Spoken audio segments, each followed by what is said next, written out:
Welcome to Python series. Past statement. మనకు దగ్గర అవైలబుల్గా ఉన్న షాప్కి వెళ్ళి ఏమైనా పర్చేస్ చేస్తాం. కొన్నిసార్లు ఖాతా పెడతాం, ఒక బుక్ పెడతాం. మళ్ళీ పర్చేస్ చేసినప్పుడు ఎప్పుడైనా అమౌంట్ తీసుకోకుంటే వాటిలో రాసుకోమని. అంటే ఫ్యూచర్లో నువ్వు మళ్ళీ ఐటెంని పర్చేస్ చేస్తావు, కానీ డబ్బులు ఇవ్వు. అది ఎంత కాస్ట్ అనేది ఒక బుక్లో రాసుకో. లైక్ వైజ్ పాస్ట్ స్టేట్మెంట్ అనేది పైథాన్లో ఏ పని చెయ్యదు, ఎంప్టీ స్టేట్మెంట్. కానీ సింటాక్స్ అవసరం ఉన్న చోట ఎర్రర్ రాకుండా ఉపయోగిస్తాం.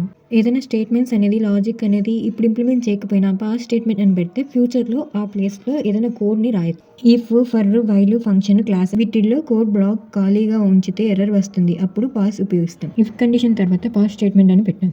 ఆ బ్లాక్ ఆఫ్ కోడ్ ఫ్యూచర్లో ఏమైనా ఇంప్లిమెంట్ చేయడానికి, స్టేట్మెంట్స్ రాయడానికి. ఇప్పుడైతే ఏం చేయకూడదని ఇలా ఇఫ్ కండిషన్ సాటిస్ఫై అవుతుంది, కానీ బ్లాక్ ఆఫ్ కోడ్ అనేది ఫ్యూచర్లో ఇంప్లిమెంట్ చేసుకోవాలంటే ఈ స్టేట్మెంట్ని వాడతాం.